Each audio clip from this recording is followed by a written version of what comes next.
Agency Leadership Live. I'm your host, Chip Griffin, and I thought coming out of a holiday weekend, it would be a good time to talk about taking time off. Not just you, and we'll talk about that obviously, but we're going to talk about your team and what your policies as an agency should be regarding paid time off, vacation, leave, all of those different things. And a few things have changed recently, so it's important to pay attention to these policies in your business.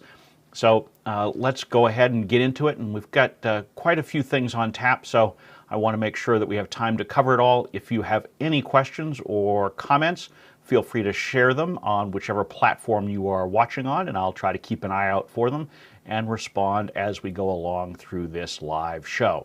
So let's go ahead and get started, and we're going to start by talking about just the mere fact that you have to have policies in place. And it's not enough to simply say, yeah, these are our policies. It's important to have them in writing, and you should have that for all of your employment policies, but particularly for those related to taking time off. And here's why. You need to have the policies because from the employee standpoint, it helps provide clarity. A lot of employees have questions about when can they take time off, how much time can they take off, and by putting those policies in writing, you're making their lives easier. You're making it so they don't have to come and ask questions all the time about what are the rules regarding this or that. They have some document, whether that's a handbook or something, a shared document on your internal network, whatever it is, that they can refer to and know that these are the guidelines that they need to follow. So it helps them. Secondly, it helps you as the agency leader, because as an agency leader, you want to make sure that you are treating all of your employees fairly, and you also want to make sure that the rules are clear, particularly when it comes time for someone to leave. And we'll talk a little bit later on in this about the importance of understanding how to handle unused time off when you have an employee depart, whether it's of their choosing or yours. So we start with the premise that the policies matter, and so we need to be thinking about them. And so now let's talk about some of the things that we want to be thinking about in terms of these policies. And the first thing that you need to think about is are any regional differences that you may have. So if you are an agency that has offices, particularly in multiple countries, but even perhaps within the United States, if you have them in different areas, there may be some regional differences about days that you take off or the amount of leave that you give. So for example, if you are in Massachusetts, historically you get Patriots' Day off. That's not something that happens in most other parts of the country. And of course, if you're looking internationally, and I've been in a lot of international business over the last number of years, I can tell you that every country has not only its own holidays, but different systems and practices that are common for how much time you take off, when you take it off, and those sorts of things. So you need to be understanding of those regional differences that you may have in your business. And particularly as we have remote workers increasingly in our agencies, we need to be thinking about how it is that we handle some of those situations when you've got an employee that may be working remotely, you don't have an office there, but wherever they are, maybe their schools are closed, the other businesses in their region are closed, or there's a holiday that's culturally important to that individual in that region. So you really need to be aware of those, and you want to be accounting for those in your policies. And I'm just going to mute my volume here so that you don't hear my computer making so much noise while we're talking here, but the wonders of live presentations. So we've thought about the regional differences. Now let's talk about public holidays. And of course, one of the reasons why I selected this as a topic today was because we're coming out of a long holiday weekend here in the United States for the July 4th Independence Day observance. And so you need to be thinking about what are your rules going to be as an agency with regard to the public holidays in the markets in which you operate. And so, again, those will differ from country to country. In the UK, you've got a number of bank holidays over the course of the year. The US, we have our own set of holidays. I've worked in businesses in the Middle East, and they have a whole different set of holidays. And so you need to be thinking about those in terms of which of them are you going to give your employees to take off, and which of those days will you be closed. So let's think about that just in the United States context for just a moment. We have a lot of traditionally observed public holidays here in the United States, but some of those are changing and adapting. We've seen more and more businesses in recent years, for example, declare Juneteenth to be an actual holiday for their business where they are closed and their employees have off. On the flip side, we've seen Columbus Day increasingly not given off. There's all sorts of other nuances. There are some businesses that give off the day after Thanksgiving, for example. And so that's something to consider. You need to be thinking about which days will your office be actually closed, and part of that will depend upon how you generally operate. Part of it will depend upon your clients. If most of your clients are open on a certain day, it's probably a good idea for you to be open. But you should specify very clearly in your policy what are those days that the whole company will be closed. Now, you may also need to think about having skeleton staffing for some of these days, particularly if you are in crisis communications, public affairs, or something where there may be particular needs. If you are in the consumer space, you may need to have extra staffing on the day after Thanksgiving, for example, to deal with Black Friday and things like that. So think about those rules and how you're going to treat them within your own business, and make sure that you are in a position to have the right rules that make sense for your team and for your clients. So beyond public holidays now is where it gets to be much more sort of agency specific, and everybody is going to have their own approach to this. And traditionally, we have had tenure-based vacation here in the United States. So if you looked at most employee handbooks 20 years ago, you would see after someone had been with your company for 1 year, they got X number of days, perhaps 10 days was fairly common. After 3 years, maybe it bumps up to 15. After 5 years, maybe it goes to 20. It would escalate based on how long you were with the business. Now, I am not a fan of this kind of approach. I think it is rather nonsensical, to be honest, because there's no reason why someone who has been with your company for 1 year needs more or less time off than someone who has been there 5 years. And it was a particular disincentive oftentimes to senior hires, people who had become accustomed in whatever businesses they had come from, whatever agencies perhaps they had come from previously, to have 3 or 4 weeks of time off because they had accrued it. To now all of a sudden they're the new guy on the block in your business, even though they may have 20 years of experience. So now they drop down to 2 weeks. That doesn't really make sense, because time off should be thought of not just in terms of it's a benefit that you're giving employees. It's actually good for your agency because it allows your team to recharge. And particularly in the creative businesses that we're in, you need to have fresh thinking. And if you're working nonstop, that's not going to be possible. So not a big fan of tenure-based schemes, but it is something that was sort of the traditional approach. More recently, we've seen businesses moving towards unlimited paid time off, or PTO. And this is something that became really popular in Silicon Valley as they look to find edges to recruit employees.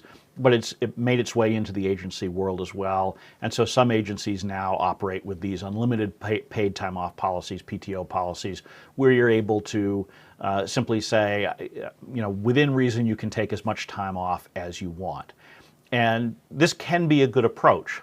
The challenge that you have with unlimited PTO policies is it actually, in some cases, creates a disincentive for employees to take time off, because there's peer pressure and sort of a sense that if I want to get ahead, I shouldn't be taking time off. And so there have been some studies that seem to suggest that if you have an unlimited PTO policy, your team will actually take less time off than normal.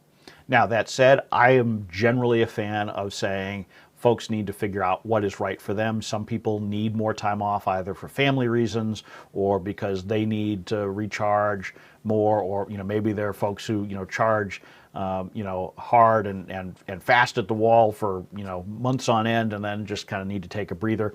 Everybody has their own style. So there is some merit to some flexibility, and unlimited PTO is something that you should consider. In general, people don't abuse unlimited PTO. I've heard almost no stories of individuals who all of a sudden will just say, yeah, I'm not going to show up for 3 months and you're going to keep paying me. It doesn't happen, even though that's a fear that many owners have. So something to think about. You also need to be thinking about sick days, and sick days are particularly important in the context of the world in which we're living now, and you need to think about how you're going to treat it. And in the past, it was very common for people who were sick to come into the office. You had a cough or a sniffle or something like that, and you said, fine, I'm still coming into the office, no big deal. Well, now in the COVID world, you don't want anyone coming in with even the slightest sniffle or cough or sneeze or those kinds of things. So you need to be encouraging people to at least work from home and perhaps take time off. So think about how sick days fit into your overall scheme. Historically, I've been a big fan of just having the combined PTO policy so that you don't have to deal with, okay, you get a certain number of sick days and a certain number of vacation days, and you can't interchange the two. And of course, we all have probably been in the situation over the course of our careers where we have said, oh yeah, I'm not feeling good today. It's because it's 85 degrees out in March, and you're like, well, this is unheard of in New Hampshire, so let's go have a nice outdoor day. You don't really want to put employees in the situation where they're fibbing to you in order to use a sick day as a vacation day. So putting them all into one bucket can be valuable, but you certainly want to be thinking about the importance of sick days in terms of what it means in the current environment. You also need to be thinking about things like flex and comp time. And so as more employees are working from home, they're working on flexed schedules, particularly if they are parents and they have kids at home that they have to take care of. Many parents are splitting their work days so that they may work in the morning while their spouse takes care of the kids, and then they flip in the afternoon. Then maybe they both work in the evening. They're working on weekends. And it really is a much more flexible schedule for individuals. You need to think about that and how you account for that. And you need to move from a model where you're focused more on presenteeism in your policies and more into productivity and performance-based policies. But these are important things to think about as you are structuring your rules around paid time off, vacation, and leave. The other thing to think about is comp time. Comp time is something where very common, if you had someone who worked nights and weekends to get a project done, you gave people additional time off to compensate for that. Now, comp time is, I think, a very valuable tool to reward employees who are going above and beyond. You do need to know that comp time cannot be used in lieu of paying overtime.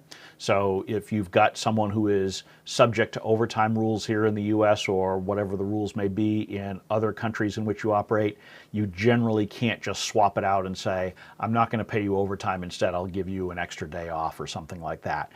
But it is a very useful tool as far as rewarding employees, boosting morale, and frankly recognizing the fact that folks have gone beyond their normal work week in order to complete a client project within a certain schedule. So worth thinking about those. Now, extended leave, something else we need to be thinking about. And with extended leave, you want to be thinking about how are you going to handle things like sick leave if someone has a serious illness, maternity leave.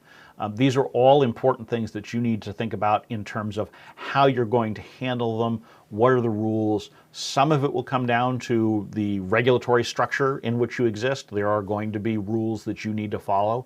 This may change based on the size of your business. Right now, there are some additional rules regarding extended leave for related to coronavirus and COVID, so you need to be aware of those and how they impact your business, your agency. So make sure that when you're thinking about extended leave policies, you're vetting them through a proper HR consultant or employment lawyer or someone who really knows the ins and outs of it and what rules apply to you, because you don't want to get into trouble on any of these things. But bigger picture, setting aside the regulatory requirements, you want to think about how do you treat your team right while still doing right by your business. And it's really challenging. Most of you run small agencies, and having someone out for an extended period of time can be a financial burden if you're paying them or trying to pay them for as much of that leave as possible, but it's also a burden on the rest of the team. And I've been through this many times in businesses myself, where I have had individuals go on maternity leave or extended sick leave, And so the rest of the team needs to pick up the slack.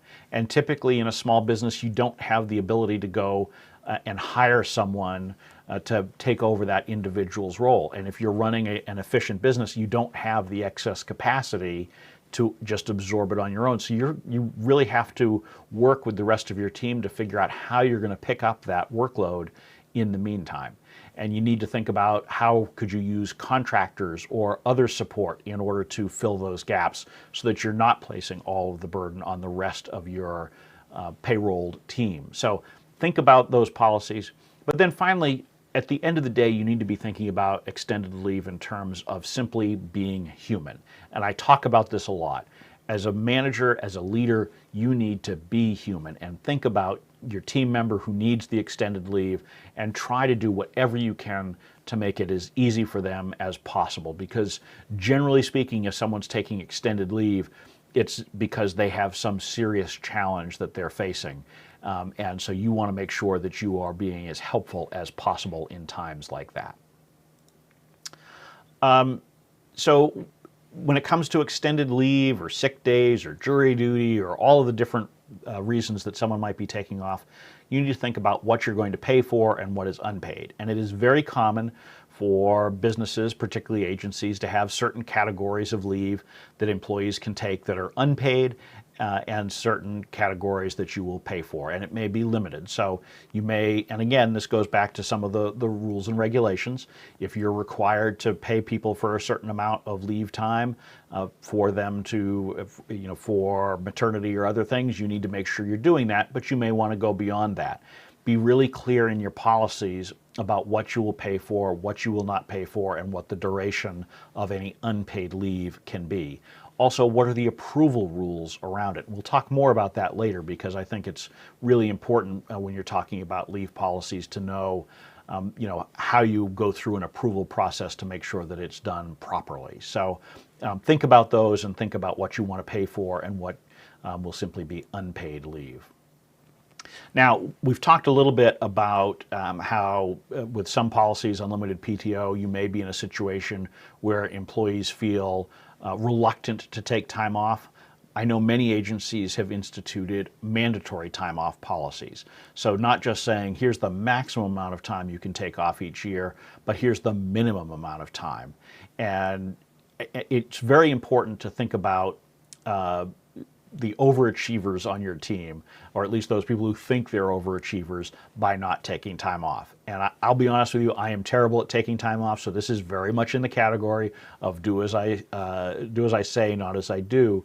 But you need to be encouraging your team to take an appropriate amount of time off so that they do recharge, so that they are refreshed and their ideas can be renewed by taking time off and getting away from the business for a while. So you may want to think about, if you've got a team that is really grinding away and reluctant to take time off, you may need to put policies in place to encourage them or even force them to take time off. Now, you want to be realistic about this, and you don't want to just go in and say you must take this particular week off or that week off, but do make sure that you are doing what you need to do to encourage folks to take the time off that they need. Related to this, unpaid office closures. Let's talk about this for a minute. This is something that I've seen a number of times with agencies where, particularly here in the US, the week between Christmas and New Year's, an agency may close the office, but also tell the team they're not being paid for that week. That is not a good idea, okay? If you are in a situation where you are closing your office in order to reduce your payroll expenses, that means you need to look at your overall cost structure. So if you want to close between Christmas and New Year's because it's a quiet period for your agency and you want to give your team a reward, that's fine. And in fact, I've been in a lot of businesses. Some of my own companies have typically done virtual office periods during that period of time where you work only to the extent that you have urgent client demands. That's fine. I'm cool with that. But closing and saying we're not going to pay you for that week, that is not right. That is not a good idea. That means you really have a fundamental challenge in your business, and you should be looking at that instead. So please don't use unpaid office closures as a technique. It's not right. Company paid vacation. So this is sort of going to the other extreme. I like these, where I swing back and forth and look at, flip sides of the coin. So company paid vacations. This is something that, again, has been popularized in Silicon Valley and some tech companies, where they will say, after you've been with the business for 3 or 5 years or something like that, we will pay for you to take not just the time off, but the actual cost of the vacation. Now, obviously right now, doesn't seem like such a good thing, right? Because we're not going anywhere. Nobody's having the opportunity to fly over to Europe or to Asia or something like that and have a great extended vacation. But that time will come again. And so if your agency is thinking about ways that you might incentivize and reward employees who have been with you for a period of time, this might be something to think about. And it can often be more rewarding to the employee than a simple bonus, because you're showing your appreciation, giving them the flexibility to spend that vacation budget how they want, but it still allows them to take time off and not have to worry as much about the cost of the vacation itself. And typically you would do this by providing a certain budget. So you don't just say you can take a week-long vacation wherever you want. You would typically say, here's $1,000 towards your vacation or something like that. So think about how you use it. But again, this can be used in conjunction with mandatory leave time or encouraging people to take time off. So it's one of those policies that can be a win-win. It's also a way to recognize tenure outside of the tenure-based vacation policies that I talked about earlier and how much I dislike them.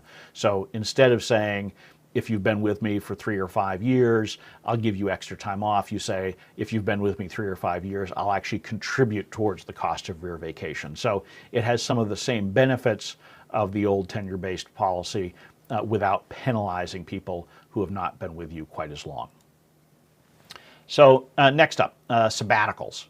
And this is sort of similar to the paid vacation idea, except that it typically comes around in businesses that I've seen it. Typically every 5 years or so, you would give an employee the opportunity to take an extended paid leave.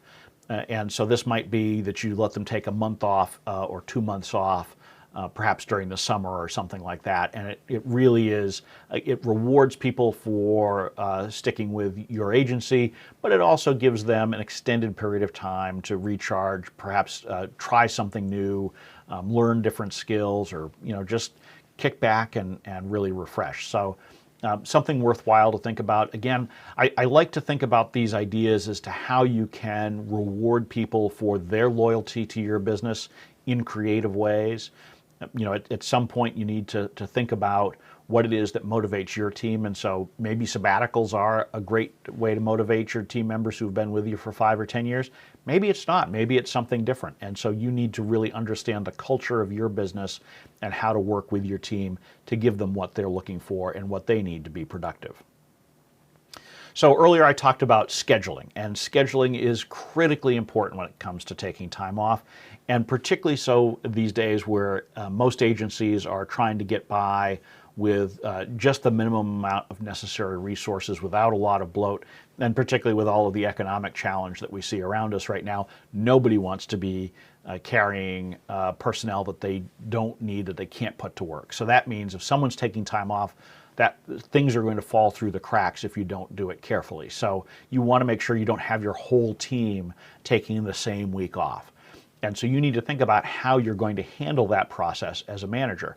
Are you going to put rules in place that say, first come, first served? Is it based on tenure? If you've been there longer, do you get to make your choices first? Is it maybe a rotating basis? So I've seen some agencies where they'll say, if you're looking to take time off around Christmas and New Year's, for example, we'll alternate years. And so, if last year you got to take off that time period, maybe it's someone else's turn this year. So you need to think through how you're going to handle that. How much notice do people need to give before they take time off?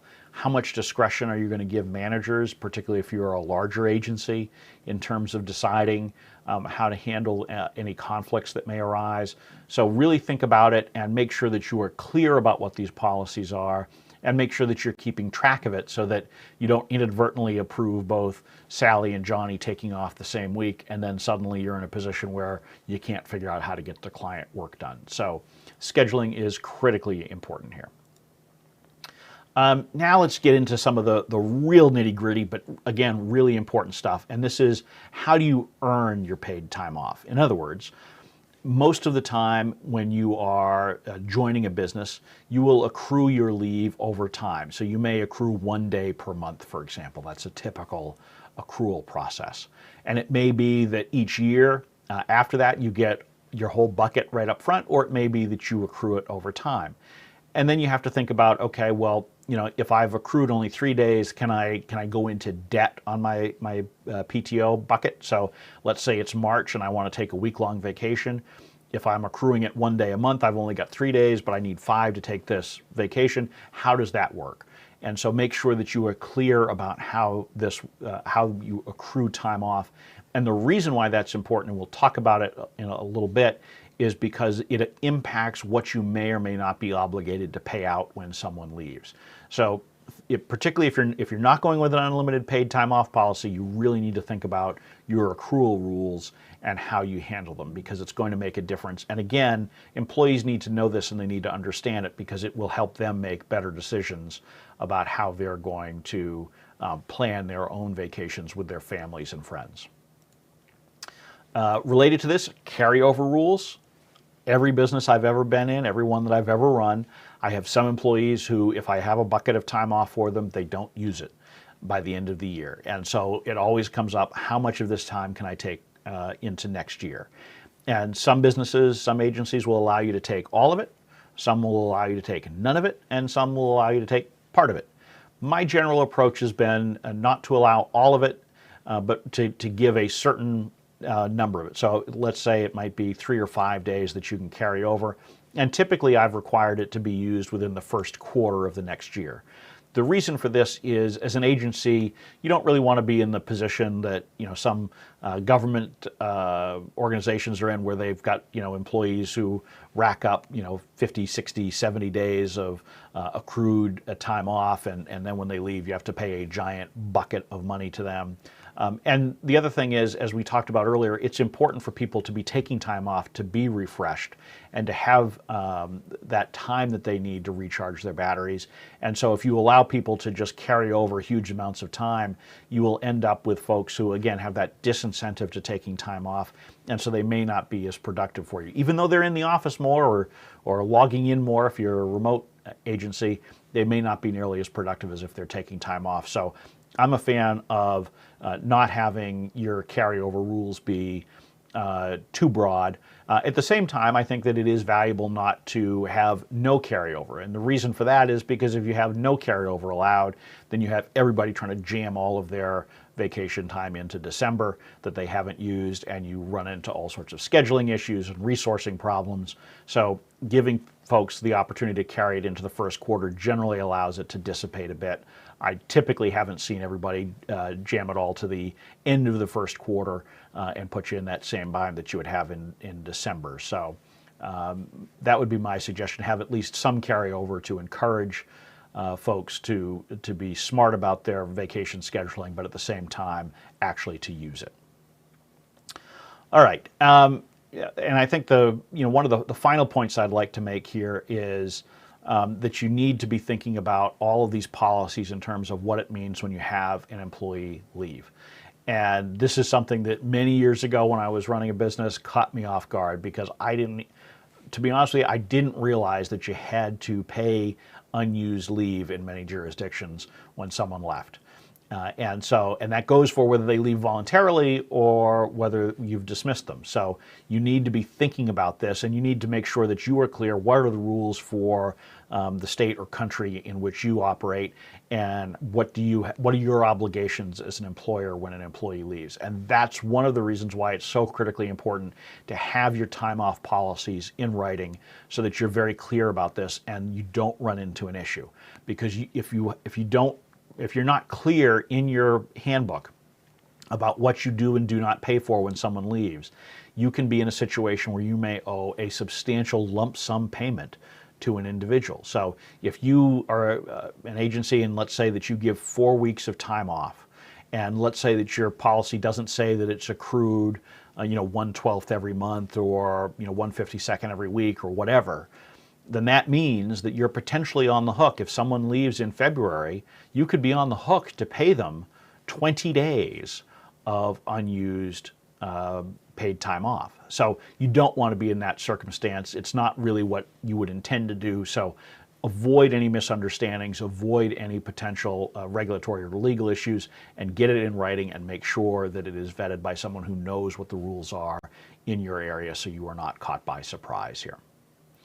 And then finally, don't forget about yourself. As we're talking about taking time off, owners, agency leaders, you're terrible about taking time off. I'm terrible about taking time off. I have to remind myself regularly that it's important to take at least some time here and there. And I know as a small business owner, it's really challenging. As someone who's got a small team, you don't feel like you have that ability and you wonder what's going to fall through the cracks. I'm here to tell you, you need to recharge your batteries as much or more than your team members. And so you need to lead by example here and take time off. It doesn't mean that you need to just disappear for months on end. It doesn't mean even necessarily that you need to take a 2-week vacation. But take some long weekends, and I mean really unplug. Make sure that folks can find you if they have a true emergency, but do find a way to take time off to focus on something other than your business. It will give you that space that you need to be creative and think about where to take your business next. And particularly now, in 2020, when it seems like everything that can go wrong is going wrong around us. Everything that can put pressure on us is putting pressure on us. Now is the time to take that space and enjoy the freedom that you have as a business owner to take some time off and figure out what those next steps are and think about what it is that you can be doing to just decompress. So that's I guess that's the last thing that I would say on this, and let's see if I can manage to get this over the shoulder off. There we go. So all these fancy controls sometimes confuse me. What can I say? So hopefully this has been helpful. Hopefully this has given you some insight onto how you can do a better job in managing your time off policies in your agency. If you're interested in looking at some additional resources here, I've got some free downloads that you can get on the Agency Leadership website. The Agency Leadership Council is free to join. We have sample employee handbooks and other documents, so just go to agencyleadership.com/join to learn more about that. And of course, if you want to find more of these videos, just go to agencyleadership.tv. Make sure that you subscribe, click the notification bell if you are on YouTube, and you will find out about all of these live streams. We'll be back here on Wednesday with another live episode, Wednesday noon Eastern time, and I look forward to speaking with you all again then.